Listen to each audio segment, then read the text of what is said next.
Professor Sean Roberts von der George Washington Universität berichtet, dass Peking von den Taliban verlangte, keine militanten Uiguren zu beherbergen, die eine Gefahr für China darstellen könnten. Die Verbindungen Chinas zu den Taliban gehen bis in die 1990er Jahre zurück. Während des Besuches von Biden in Südkorea äußerte sich der Sondergesandte für Südkorea Kim dahingehend, dass Nordkorea wieder an den Atomverhandlungen teilnehmen solle.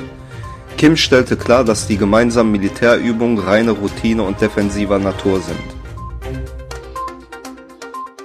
Russland, Iran und China werden Ende 2021 oder Anfang 2022 gemeinsame Seeübungen im Persischen Golf abhalten. Dies teilte der russische Botschafter in Teheran mit. Die Übungen, an denen Marineschiffe der drei Länder teilnehmen, werden sich auf die Sicherheit der Schifffahrt und die Bekämpfung der Piraterie konzentrieren, so der Botschafter.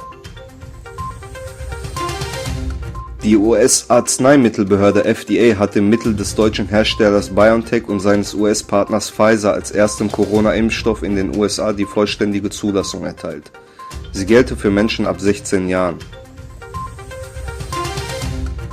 Der russische Geheimdienst verhaftete einen Ukrainer wegen Spionage. Der Spion soll Informationen über moderne Waffensysteme gesammelt haben. In Denver in Colorado kam es in einer Region von Vergnügungsstätten zu einer Schießerei, wobei eine Person starb, 5 weitere wurden verletzt. In der gleichen Region starben bei einer Schießerei am 7. August eine Person, eine weitere wurde verletzt. Der Sprecher des iranischen Außenministeriums Khatibzadeh teilte mit, dass der Iran mit allen Beteiligten Gespräche führt, derzeit aber noch nicht die Taliban offiziell anerkennen werde. In Cholponata in Kirgisistan bietet das Petroglyphen-Museum im Freien den Besuchern ein schönes Erlebnis. Es ist ein Ort, wo man durch ein riesiges Steinfeld mit über 5000 Felsbrocken und Felsen läuft, die bis zu 4000 Jahre alte Petroglyphen von 30 cm bis 3 Meter Größe enthalten.